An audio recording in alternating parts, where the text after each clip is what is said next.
कुरान मजीद की आयत करीमा का इंतखाब मैंने किया और बड़ी ही मशहूर और मारूफ आयत है कि जिसे हर इंसान कम से कम शब जुमा पढ़ता है, जिसे कहा जाता है आयत। और ये यकीनन ये आयत कुरान की शान भी है। आयत कुरान की शान है। सबसे पहले हमें यह समझना है कुरान हमारे पास आया है हिदायत के लिए। कुरान हम तक पहुंचा है हिदायत के लिए। हमारे लिए कुरान हादी। लेकिन एक मसला समझ में नहीं आता कि कुरान ही हमें बताएगा कि सही क्या है, गलत क्या है। कुरान ही हमें बताएगा कि इबादत क्या है, गुनाह क्या है। कुरान ही हमें बताएगा कि सीधा रास्ता कौन सा है और टेढ़ा रास्ता कौन सा है। यानी कुल मिलाकर कहने का मतलब यह है कि कुरान हमारे लिए रहबर है। लेकिन मसला हमें यह समझ में नहीं आता कि जो कुरान को हम रहबर मान रहे हैं वो तो है सामित, बोल नहीं सकता। जिस तरह खाने काबा हमारे लिए रहबर है और हादी है, खाने काबा से किस तरह आप हिदायत पाएंगे, कुरान से किस तरह आप हिदायत पाएंगे। इसलिए कि हमारी मजबूरी है कि हम इल्म में उतने आगे नहीं हो पाए हैं कि कुरान की आयतों को समझ सकें। लिहाजा अगर कुरान को समझना है, अब इसकी एक मिसाल मैं आपको देता हूं ताकि आपको सही तरीके से मैं बात को पहुंचा ले जाऊंगा। अगर कोई आपके मुआशरे में बेजबान हो, गूंगा हो, कोई गूंगा हो, अगर वो आपसे आकर इशारतन कुछ कह रहा हो और आप उस इशारे को नहीं समझ पा रहे हो तो आपको कोई फायदा ही नहीं है कि क्या कह रहा है। तो आप करेंगे क्या? किसी से पूछेंगे कि भैया बताओ ये कह क्या रहा है? कोई जवाब देगा कि ये जो कह रहा है आपको नहीं समझेगा, इसलिए कि इसके पास जबान नहीं है, बोल नहीं सकता ये। कहा फिर इसकी बातों को समझना है तो समझे कैसे?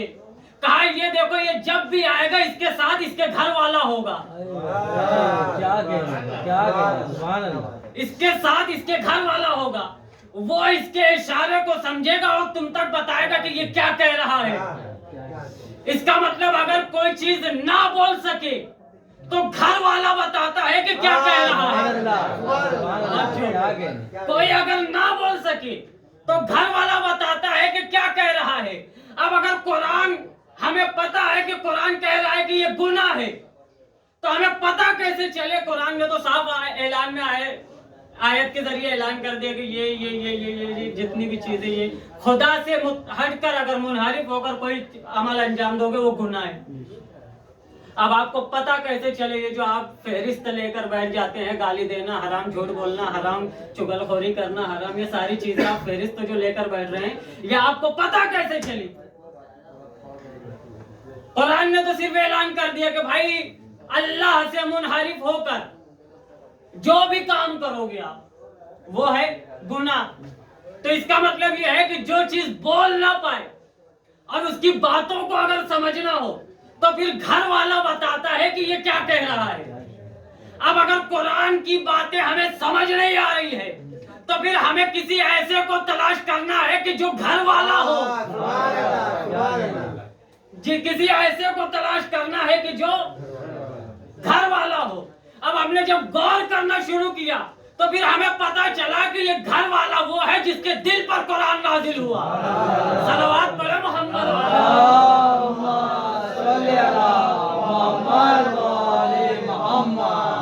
जिसके दिल पर कुरान नाजिल हो वो हमें बताएगा कि कौन सी आयत तुम्हें क्या कह रही है, कौन सी आयत तुम्हें क्या पैगाम दे रही है।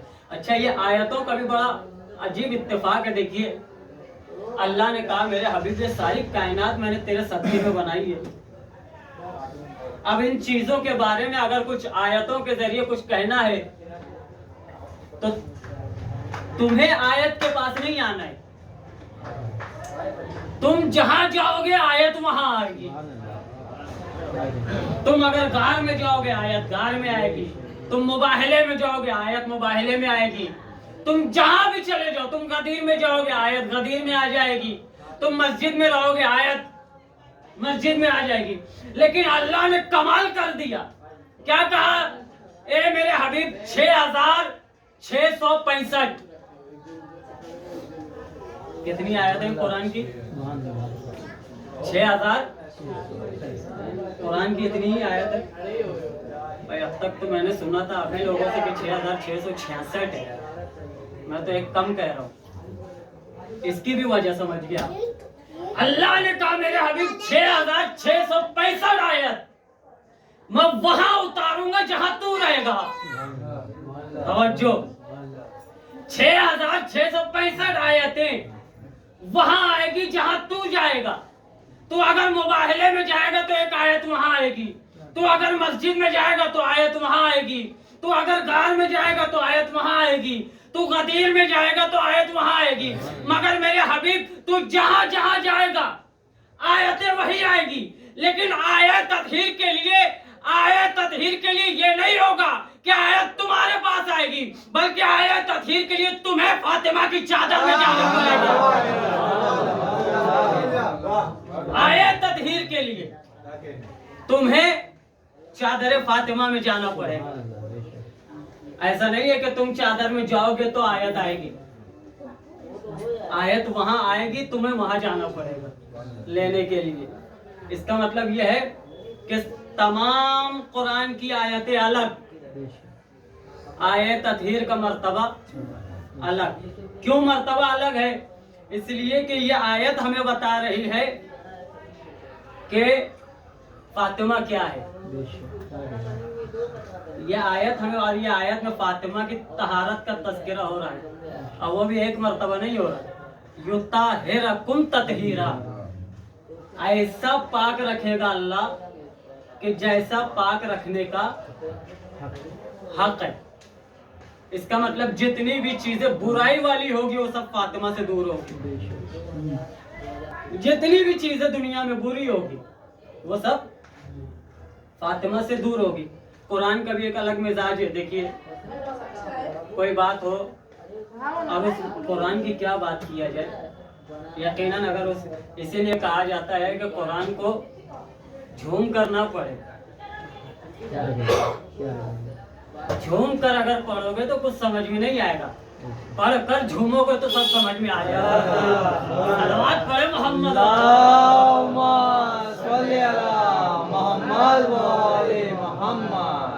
ये एक कुरान का और आयतों का एक अलग ही नजरिया है। देखिए कि दुनिया में भी बहुत सारी चीजें होती है। अगर कोई आदमी हमें सलाह दे रहा है तो उसकी बात का असर कुछ और होता है।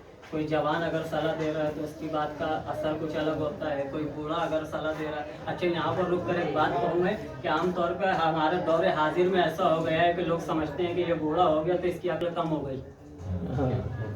यही समझते हैं हम, यही समझते हैं। लेकिन ज़रूरी ये है कि हमारे घर में भी एक ज़ईफ का होना ज़रूरी है। और इसकी मिसाल रसूल ने दी है। रसूल ने इसकी मिसाल इस तरीके से दी है कि तुम्हारे घर में एक ज़ईफ का होना बिल्कुल वैसे ही है जैसे उम्मत में एक नबी का होना है।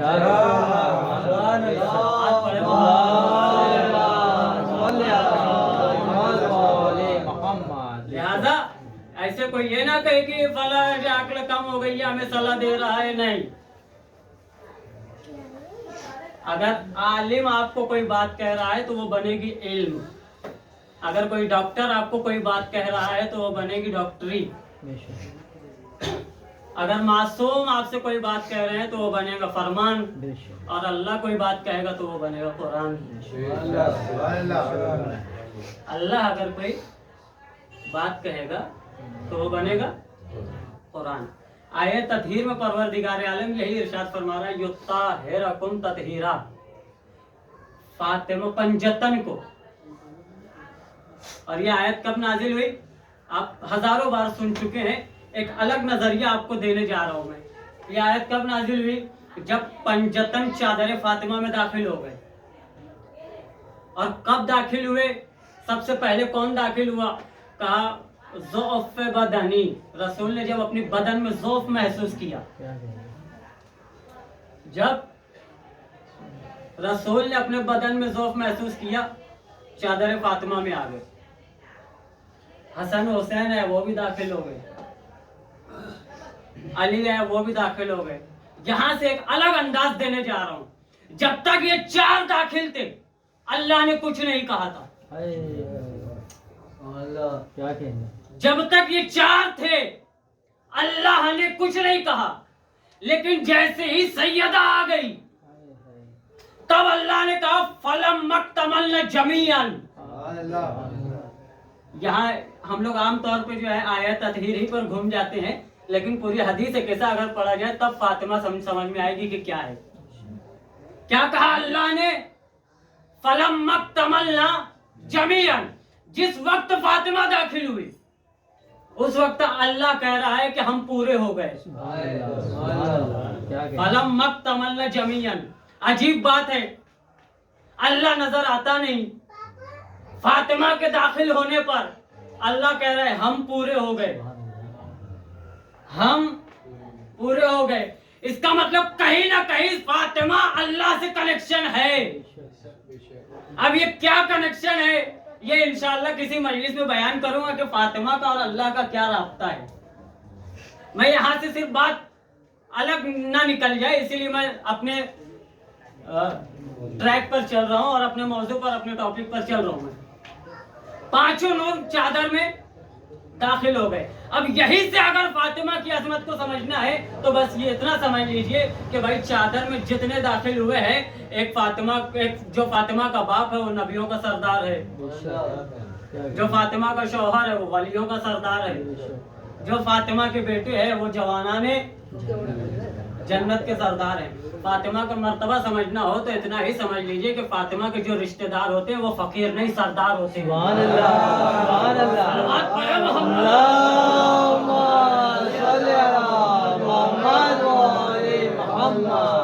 के कातिलों पे लानत, ज़रा का दरवाजा जलाने वालों पे लानत, ज़रा का हक खाने वालों पे लानत।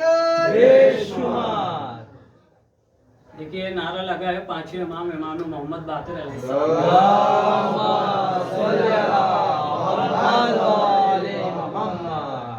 इमाम से किसी ने पूछा मौला ये बताइए जो दो कांधों पर जो फरिश्ते, किताब का हवाला भी अगर आपको चाहिए तो मैं बिल्कुल देने को तैयार। इमाम से सवाल हुआ ये दोनों कांधे पर जो फरिश्ते हैं क्या करते हैं? इमाम ने फरमाया एक अच्छाइयाँ लिखता है और दूसरा बुराइयाँ लिखता है, दोनों। कोई इंसान अगर अच्छाई करता है तो राइट साइड वाला अच्छाई लिखता है, और कोई अगर बुराई करता है तो एक वक्त में इंसान दो काम तो एक साथ कर नहीं सकता। एक वक्त में अच्छाई बुराई तो कर नहीं सकता, या तो अच्छाई करेगा या तो बुराई करेगा। इसका मतलब जब ये अच्छाई करेगा तो बुराई लिखने वाला फ्री रहेगा, या जब बुराई करेगा तो अच्छाई लिखने वाला फ्री रहेगा। इमाम से सवाल किया मौला कोई ऐसा भी वक्त है कि जिस वक्त दोनों बिजी हो जाए? कोई ऐसा भी वक्त है कि जिस वक्त में दोनों बिजी हो जाए? कहा हमारी जद्दा के कातिलों पर जब कोई लानत करता है तो दोनों लिखने लगते हैं। सलावत पढ़े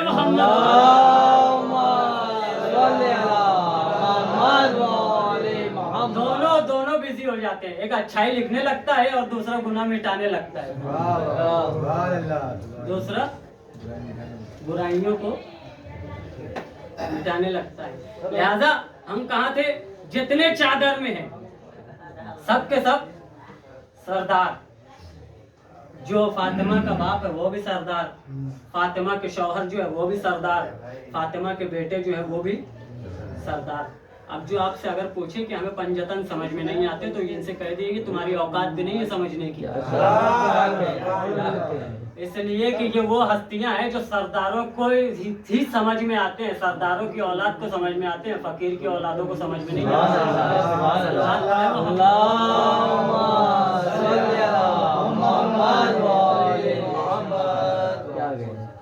फलम मत तमलना जमीयन, जितने भी चादर में दाखिल हुए, जैसे ही फातिमा दाखिल हुई, अल्लाह ने कहा फलम मत तमलना जमीयन, अब हम पूरे हो गए, अब हम कंप्लीट हो गए। यहाँ पर अल्लाह के कहने का भी एक फलसफा था। ये जो अल्लाह ने कहा कि आज हम पूरे हो गए, इसका यहाँ पर अल्लाह के कहने का भी फलसफा था। और क्या था, अगर बेदार हो जाए तो अब मैं हवाले करता हूँ। क्या था अल्लाह का फलसफा कि जैसे ही फातिमा दाखिल हुई, अल्लाह ने कहा फलम मक्तमल्ना जमीयन, हम पूरे हो गए। इसका मतलब अल्लाह का ये कहना बता रहा है कि कोई और इंतजार में था, कोई और इंतजार में था चादर में दाखिल होने के लिए। अल्लाह ने कह दिया, रोक लगा दी, कहा फलम मक्तमल्ना जमीयन, अब हम पूरे हो गए। तो भाई अब इंतजार जो कर रहा था, ये था कौन? कहा एक तो उम्मे सलमा थी कि जिसके लिए रसूल ने अंदर से ही आवाज दे दी, अंता अलल खैर, ए उम्मे सलमा तुम खैर पर हो। चादर में जितने हैं वो फलम मक्तमल्ना जमीयन, तुम जो बाहर हो वो खैर पर हो। उम्मे सलमा अच्छी थी ना, तो रसूल को क्या जरूरत थी? हो सकता है बेचारी उम्मे सलमा इतनी उम्मीदें लगाए खड़ी हो कि अब मैं भी चादर में दाखिल हो जाऊंगी। क्या जरूरत थी रसूल को कहने की कि उम्मे सलमा तुम बाहर ही ठीक हो? अहले बैत का कौल जो होता है वो हालात हाजरा के लिए नहीं होता, हाजिर के लिए कभी भी नहीं होता। या अल्लाह का कौल जो होता है वो कभी भी हाजिर के लिए नहीं होता। आयत हाजिर की कही जाती है, लेकिन बात मुस्तकबिल की बताई जाती है, बात मुस्तकबिल की बताई जाती है। हो सकता है रसूल ने उम्मे सलमा से कह दिया हो, ए उम्मे सलमा तुम खैर पर हो। उम्मे सलमा को मुखातब करके रसूल कहीं और बयान कर रहे हो कि देखो हो सकता है बाद में किसी को ये सलफ उठे कि हम भी चादर में आ जाए, बाद में किसी को ये सलफ उठे हम भी अहले बैत में आ जाए। तो उनसे यही रसूल ने उम्मे सलमा के जरिए पैगाम पहुंचा दिया कि देखो तुम चाहे लाख मेरे रिश्तेदार हो, मगर चादर में बतूल के रिश्तेदार होंगे, रसूल के रिश्तेदार। सलवात पढ़े मोहम्मद।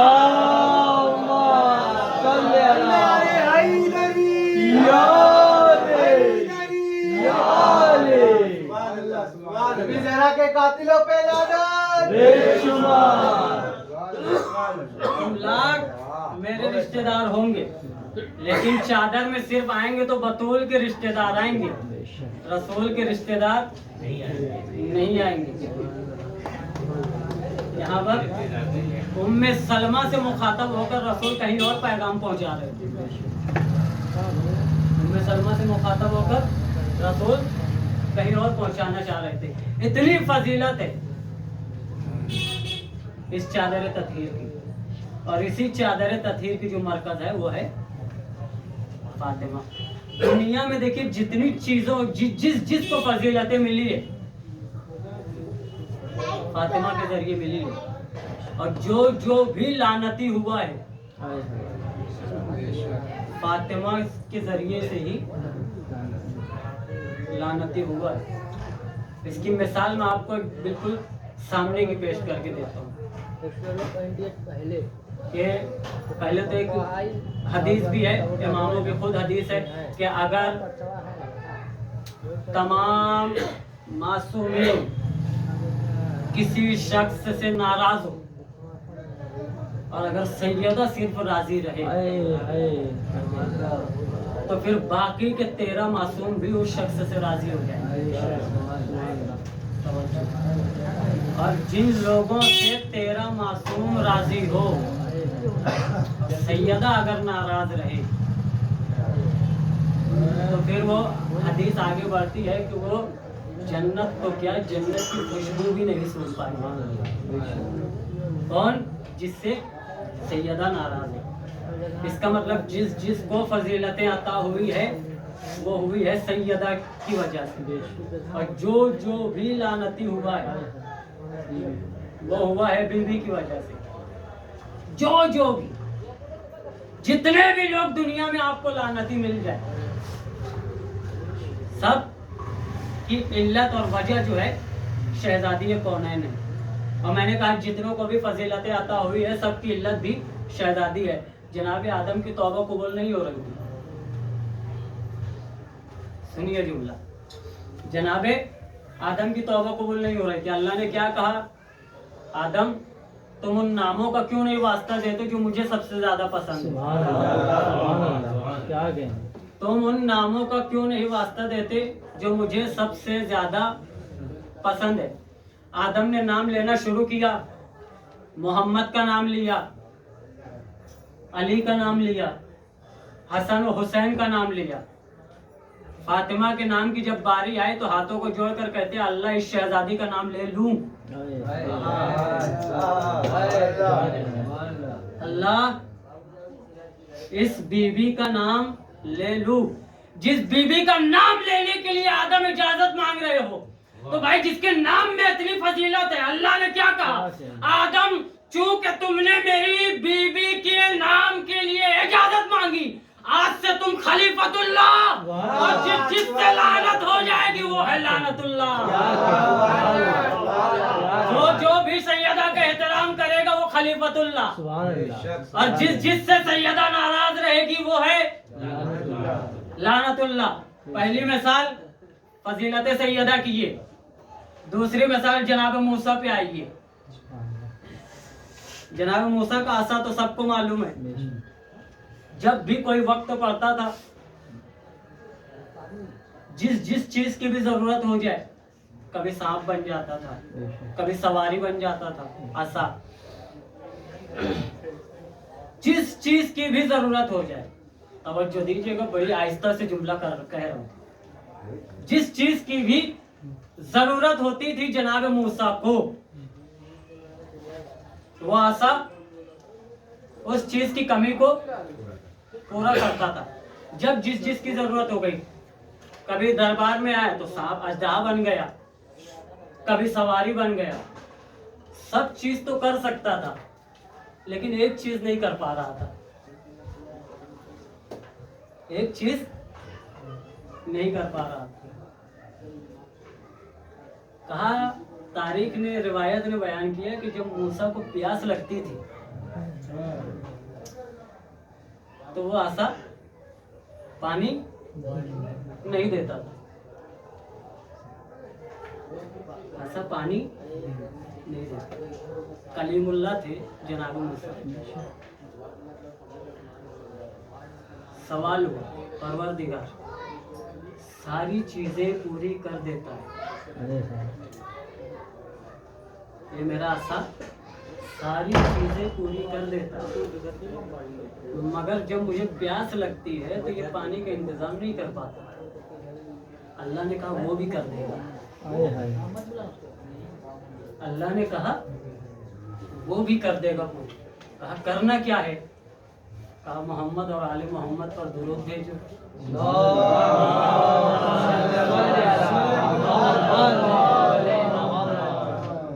आले मोहम्मद पर दुरूद भेजो, तुम्हारी प्यास को की कमी को भी ये पूरा कर देगा। अब आगे उलमा इसकी शरह करते हैं, तवज्जो दीजिएगा, आप क्यों दुरूद के लिए कहा गया है। आगे उलमा इसकी शरह करते हैं कि वो जो पानी की कमी इसलिए पूरी नहीं कर रहा था, अब बाद में फिर जो पूरी किया है वो दुरूद के जरिए से पूरी किया है। उसकी भी वजह ये उलमा बयान करते हैं, चूंकि आले मोहम्मद पर दुरूद तो भेज रहा था, मगर जरा गौर करिए, आले मोहम्मद की मरकज है फातिमा। सुभान अल्लाह, सुभान अल्लाह। क्या आले मोहम्मद की मरकज है फातिमा। मूसा को प्यास लगती थी, पानी नहीं दे पा रहा था, अल्लाह ने क्या कहा, दुरूद भेजो, पानी का मसला भी हल हो जाएगा। उसकी वजह ये उलमा बयान करते हैं, चूंकि दुरूद है आले मोहम्मद पर, मोहम्मद और आले मोहम्मद पर दुरूद है। गौर करिएगा, मैं इसलिए दोहरा रहा हूं कि किस चीज की जरूरत होती थी, पानी की, और वो उसी जरूरत को पूरा कब किया? जब दुरूद भेजा। तवज्जो दीजिएगा, कहा उलमा ने बयान किया, कहा ये दुरूद जब भेजोगे तो तुम्हारा ये मसला भी हल हो जाएगा। मूसा ने दुरूद भेजा, अरसे से पानी निकलना शुरू हो गया, अरसे से पानी निकलना शुरू हुआ।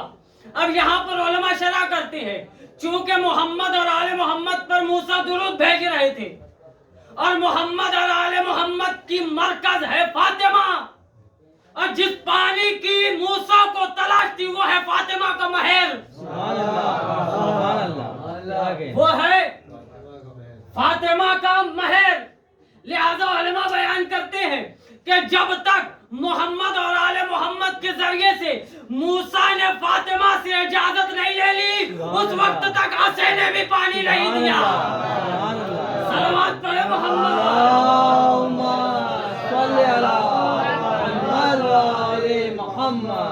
लिहाजा ये सारी चीजें आप देखिए, जितनी भी फजीलतें हैं उन सब की महवर और मरकज है फातिमा।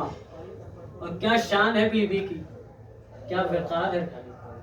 इसका तो जुमला फजीलतें तो बाद में पढ़िए आप, सिर्फ एक जुमले से पता लग सकता है कि फातिमा क्या है। वो जुमला कौन सा?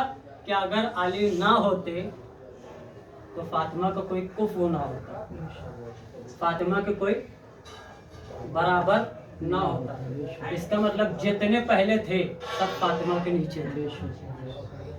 एक वाहिद और तन्हा अली है कि जो फातिमा के बराबर है।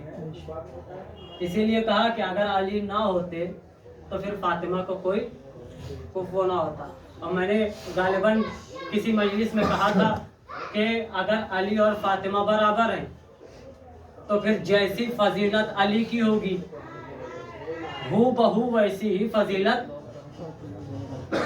फातिमा की होगी। और मैंने एक हवाला भी दिया था और एक जो है कुछ रिवायतें भी पढ़ी थी कि अली एक वक्त में 70 जगह 40 जगह जब नजर आ रहे हैं तो फिर उसी तरह फातिमा भी अगर बराबर की फजीलत की हकदार है तो फिर उसी तरह फातिमा भी एक वक्त में कई कई जगह नजर आ सकती है। इसीलिए मैंने एक हवाला दिया था कि जो मजलिसें बर्पा होती है तो अब ये कहते हैं कि एक वक्त में कितनी जगह मजलिसें हो रही है, हर जगह फातिमा कैसे। तो भाई जिस तरह अली एक वक्त में हर जगह थे उसी तरह एक वक्त में फातिमा भी हर जगह है, उसी तरह एक वक्त में फातिमा भी हर जगह है। एक रिवायत और बताता हूं मैं और यहीं से मजलिस को तमाम करूंगा कि जो फजीलत अली की होगी वही फजीलत फातिमा की होगी। मौलाए कायनात के पास दिरहम और दीनार के लिए एक गुड़िया अपने लड़के को जनाजे बनाकर लेकर के चली आई। जिंदा था, जिंदा था, लेकिन चूंकि लालच थी पैसों की ताबूत में लटा करके लाई। और क्या कहा, अली मर चुका है, इसकी नमाज जनाजा पढ़ा दीजिए। बहुत मशहूर वाक़या आप सबका सुना हुआ। मैं सिर्फ बताना चाह रहा हूँ कि जो फजीलत अली की है बिल्कुल वैसी ही फजीलत फातिमा की है। अली ने क्या माँ से सवाल किया कि पढ़ा दूँ, कहाँ पढ़ा दीजिए। कहा एक मरतबा फिर सोच लो कि पढ़ा दूँ, पढ़ा दीजिए। अली ने हाथों को उठाया तकबीर के लिए, इधर अली के हाथ बुलंद हुए, उधर बच्चा सच में मर गया। उधर बच्चा लड़का सच में मर गया। जो फजीलत अली की वही फजीलत फातिमा की। सुनिए आप, एक यहूदी के घर शादी हुई, ये भी सुनो वो वाक़या। बस दोनों को आपस में मैं मिलाकर एक नतीजा देना चाहता हूँ कि जो फजीलत अली की होगी वही फजीलत फातिमा की। यहूदी घर शादी पड़ी, पैगाम आया कि फातिमा को इनवाइट कर रहे हैं, दावत में देना चाहते हैं। सबसे पहले तो बात यह है कि फातिमा सारे कपड़े पेवन के थे। आसमान की तरफ हाथ उठाकर कहा, मेरे मालिक तू जानता है कि यहूदी घराना मेरी बेइज्जती करने के लिए घर पर बुला रहा है। क्यों? इसलिए कि मेरे कपड़े पेवन के होते हैं। फातिमा की जबान से निकला हुआ लफ्ज ऐसा हो ही नहीं सकता कि लौहे महफूज से ना टकराए। हो ही नहीं सकता कि लौहे महफूज से ना टकराए। इधर फातिमा ने दुआ करी, उधर जन्नत से लिबास आ गया। लिबास आया, सुनिया, दोनों को आपस में याद रखिएगा, नतीजा में लुत्फ आएगा। अली इधर हाथ उठाए, बच्चा मर गया। फातिमा चली शादी में, चूंकि फातिमा की बेइज्जती करने के लिए बुलाया गया था। तो रिवायत कहती है जैसे ही फातिमा ने उस यहूदी के घर में कदम रखा, सारे बाराती बेहोश हो गए, दुल्हन मर गई। सारे बाराती बेहोश हो गए, दुल्हन मर गई। अब जुमले को मिला रहा हूं मैं। शौहर ने हाथ उठाया, बच्चा मर गया। शौहर ने हाथ उठाया, बच्चा मर गया। दुल्हन ने कदम, फातिमा ने कदम रखा, दुल्हन मर गई। तवज्जो, दुल्हन, फातिमा ने कदम रखा, दुल्हन मर गई। उसके बाद क्या, वो बुढ़िया ने क्या कहा? अली, मैं लालच में आकर ये सारी किसी के दबाव में और किसी के कहने पर दिरहम और दीनार के लिए मैंने ये हरकत की है, तो इसे जिंदा कर दीजिए। अली ने क्या किया? उस वक्त ठोकर मारी, ठोकर मारी, वो खड़ा हो गया। उधर फातिमा के कदम रखे गए थे। फातिमा ने कदम रखा, दुल्हन मर गई। लोगों ने फातिमा से इल्तिजा की, फातिमा ने उधर हाथ उठाया। उधर फातिमा ने हाथ उठाया, दुआ की, दुल्हन खड़ी हो गई। अब जुमले को मिला रहा हूँ। शौहर हाथ उठाए तो बच्चा मर जाता है, बीवी हाथ उठाए तो जिंदगी है। तवज्जो, शौहर अगर हाथ उठा ले तो मुर्दा, बीवी अगर हाथ उठा ले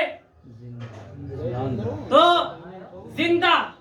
शौहर अगर पैरों से ठोकर मार दे तो जिंदा, बीवी अगर कदम रख दे तो मुर्दा। भाई अब यही से नतीजा ले लीजिए। शौहर ने हाथ उठाया, मुर्दा हो गया, ठोकर मारी, जिंदा हो गया। उधर बीवी ने कदम रखा, मुर्दा हो गई, हाथों को उठाया, जिंदा हो गया। भाई आप समझ जाइए मियां अब शौहर और बीवी में कि दोनों की फजीलतें क्या है। अब मैं जुमला सर्व कर रहा हूं, देखता हूं कितने बेदार हैं। अभी तक तो आपने यह सुना कि अली ने हाथ उठाया, मुर्दा हो गया, ठोकर मारी, जिंदा हो गया। फातिमा ने कदम रखा, मुर्दा हो गई, हाथों को उठाया, जिंदा हो गई। इतना तो आपने सुन लिया, मगर अब आगे का जुमला सुनिए। अली ने जब ठोकर मारा तो ला इलाहा कहते खड़ा हुआ। अली ने जब ठोकर मारी तो कलमे तौहीद पढ़ता हुआ खड़ा हुआ।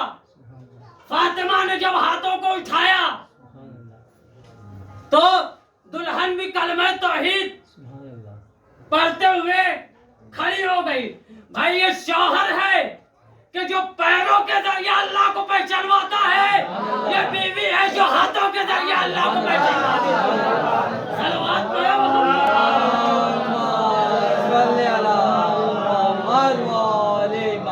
और दुरूद पढ़े मोहम्मद।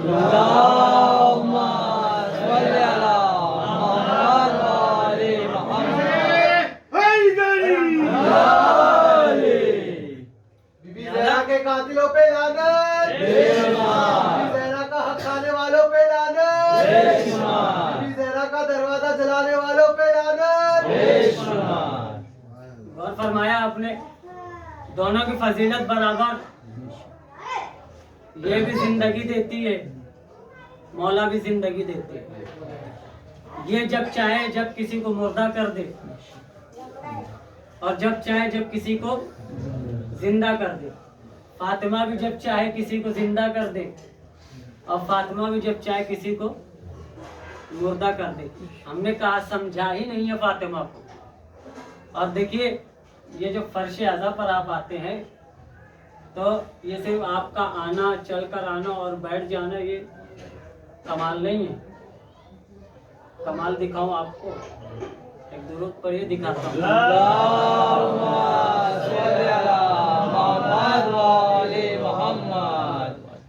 सलमान फारसी मौलाए कायनात से फजाइल सुन रहे हैं, यहाँ पर आकर आप भी फजाइल सुनते हैं। सलमान फारसी भी जो है मौलाए कायनात से फजाइल सुन रहे थे। मौला ने फजाइल सुनने के बाद कहा सलमान समझ में आया? कहा हाँ मौला समझ गया। सलमान ने सवाल किया कि मौला अगर कोई आपके फजाइल ना समझे तो क्या? हजारों जाने कुर्बान है आलिम के ऊपर। मौलाए कायनात ने जुमला कहा कि जो हमारे फजाइल ना समझे वो बालिग ही नहीं है।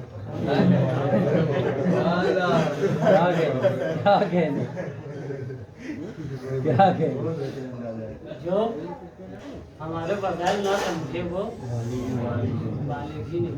ये जुमला तो आपने गौर फरमा लिया, मगर इस बालिग के पीछे कितना राज है आपने गौर नहीं फरमाया। भाई नमाज़ें वाजिब होती है बालिग होने के बाद, रोज़ा वाजिब होता है बालिग होने के बाद, कौन सा वाजिब होता है बालिग होने के बाद। हज, ज़कात, जितनी भी चीज़ें अमल में है फुरूअ दीन में, वो सारी चीज़ें वाजिब होती है बालिग होने के बाद। अब बालिग इंसान होता है अहले बैत सक का जिक्र समझने के बाद।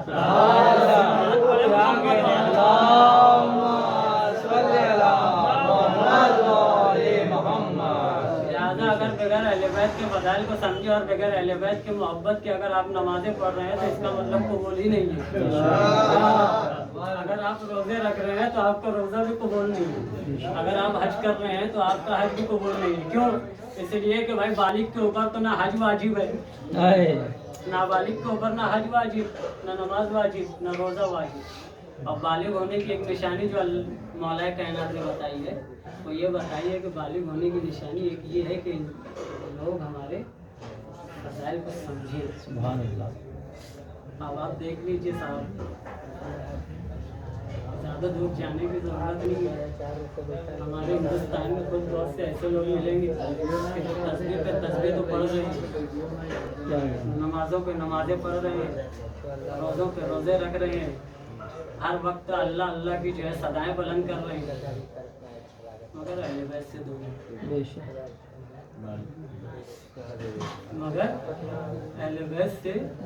दूर नहीं है। इसका मतलब ये है, अब आपको ढूंढने की जरूरत नहीं है। आप एक निशानी तौज़ीहुल मसाइल से मैं बयान करता हूँ। तौज़ीहुल मसाइल में आयतुल्लाह सिस्तानी हो, चाहे आयतुल्लाह खामनाई हो, चाहे जितने भी मर्जा ले लीजिए आप, उन्होंने एक निशानी बताई है कि बालिग होने की निशानी एक ये है कि चेहरे पर दाढ़ी का निकल आना। चेहरे पर अगर दाढ़ी निकल रही है तो ये बुलूगियत की अलामत है। तो भाई एक जुमला मौला के जुमले से इक्तिबास करते हुए मैं बयान करूं कि आपको रोडों पे बहुत से ऐसे नाबालिग भी मिल जाएंगे जिनकी लंबी दाढ़ी है।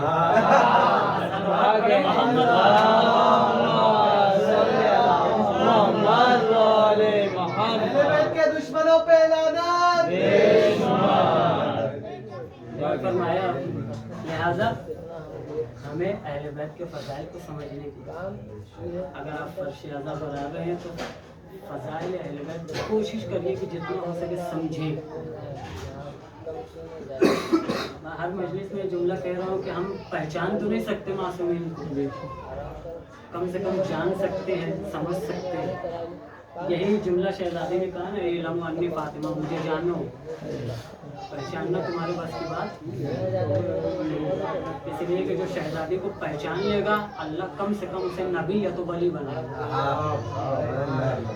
जो भी पहचान लेगा शहजादी, अल्लाह पर वाजिब और लाजिम है कि उसे नबी बनाए या इमाम बनाए। अजीब बात है मेरे दोस्तों कि जो शहजादी पहचानने को भी नहीं कह रही, सिर्फ कह रही थी मुझे जानो। लेकिन मुसलमान जानते हैं। खुदा की कसम अगर सिर्फ इतना ही जान लेते कि ये रसूल की बेटी है, शहजादी को चलकर दरवाजे में अगर पहचान लेते कि रसूल की बेटी है तो शहजादी को कभी तमाचे न मारते। अगर पहचान लेते कि रसूल की बेटी है तो शिकम मादर में मोहसिन शहीद न होते। अगर पहचान लेते कि रसूल की बेटी है तो सैयदा के पैरों में वरम ना आता। अगर पहचान लेते कि रसूल की बेटी है तो सैयदा के चेहरे पर कम उम्र में झुर्रियां नहीं आती। अगर पहचान लेते कि रसूल की बेटी है तो सैयदा के 18 साल के सिन में बाल सफेद ना होते। मेरे अजीजों, ये वो उम्मती थे जिन्होंने फातिमा को जाना भी नहीं और पहचाना भी नहीं। हाथों को जोड़कर एक बात, आज हम जिस तरीके से हमारी मोहब्बत है अहले बैत से, हम अक्सर दुआ करते हैं कि काश बीबी हम या तो करबला में होते, या जब जब मुसीबतें आप पर ढाई गई है उस वक्त होते तो यकीनन हम जान का नजराना पेश करते। लेकिन मेरे अजीजों, हम भी रसूल की उम्मत, उस वक्त के लाइन भी रसूल की उम्मत, हम भी रसूल का कलमा पढ़ने वाले, उस वक्त के लाइन भी रसूल का कलमा पढ़ने वाले। लेकिन उस वक्त के उम्मत में और हम आज की उम्मत में बहुत फर्क है। हम अहले बैत के नाम पर अपने आप को जलाने वाले हैं, सैयदा का दरवाजा जलाने वालों में से आज़ादारान मजलूम करबला। क्या कैफियत थी बीबी की जब दरबार से बीबी वापस आई है। आपने मसाइब सुना और मुसलसल मसाइब भी शहजादी के हवाले से सुनते आ रहे हैं। बस 2 जुमला मसाइब को पढ़ना है मुझे कि जब मौलाए कायनात जनाब सैयदा को ताबूत में लेटा कर लेकर चले रात के अंधेरे में जनाजे को, तो रिवायत कहती है पासारत कल ख्याल कि उस ताबूत में कोई जनाजा नहीं लग रहा था, बस यूं लग रहा था कि कोई ख्याल, कोई एहसास जा रहा है। ऐसा क्या 18 साल में सैयदा के ऊपर बीत गई थी कि सैयदा इतनी कमजोर हो गई थी कि ताबूत में नजर नहीं आ रही थी। इसीलिए रावी कहता है कासारत कल ख्याल, ताबूत में सैयदा नहीं नजर आ रही थी, बस यूं महसूस हो रहा था कि कोई ख्याल, ताबूत खाली जाता हुआ नजर आ रहा था। अजरकुम अल्लाह, खुदा किसी गम में डालुल्लाह सवाए गम आले मोहम्मद के आज़ादारान मजलूम करबला जब मौलाए कायनात सैयदा का जनाजा लेकर कब्र की तरफ बढ़े हैं, कब्र में सैयदा के जनाजे को उतारना चाहा, कब्र से 2 हाथ बुलंद हुए, आवाज दी अली ला मेरी बेटी का लाशा मेरे हवाले।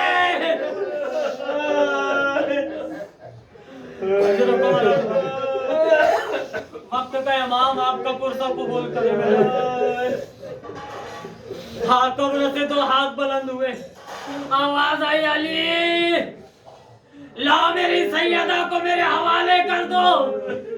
खुदा की कसम, जैसे ही अली ने ये जुमला सुना होगा मेरे अजीजों, मेरा दिल कहता है कि वही अली तड़प कर रोए होंगे और बेसाख्ता कहे होंगे या रसूल अल्लाह, जैसी फातिमा आपने मुझे दी थी मैं बिल्कुल वैसे ही नहीं लौटा रहा, जरा संभाल कर इसे लीजिएगा, पसलियां टूटी है।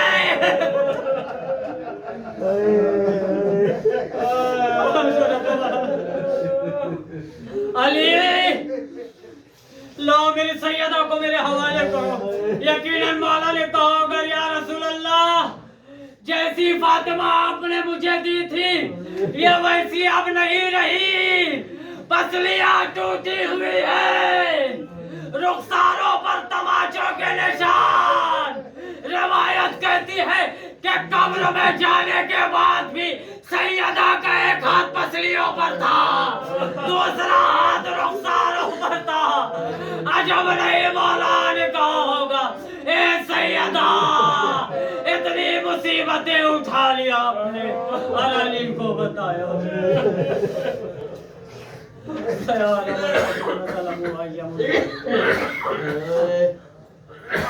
रब्बना तक़ब्बल मिन्ना इन्नका अंतल बारहा तुझे वास्ता मोहम्मद वाले मोहम्मद का कातिलीन जनाब सैयदा को वासिल जहन्नम परवरदिगार तुझे वास्ता मोहम्मद वाले मोहम्मद के जितने लोगों ने भी अहले बैत पर जुल्म किया है, मुसीबतें ढाई हैं, उन सबको नीस्त नाबूद फरमा। मेरे मालिक ये जितने मजलिस में हाजिरीन आए हैं वक्त के इमाम को उनकी जद्द माजिदा का पुरसा पेश करने के लिए इनको हर मुश्किलात से दूर फरमा। मेरे मालिक शहजादी की पसलियों का वास्ता, टूटे हुए पसलियों का वास्ता कि जितने भी हाजिरीन आए उन सब की जो जो भी मुरादें हैं उसे पूरी फरमा। तेरी आखिरी हुज्जत इमाम ज़मान के ज़हूर में ताजील फरमा और हमें इस लायक बना के हम उनके आवान और शरीफों से आखिर दावाना अल्हम्दुलिल्लाहि रब्बिल आलमीन।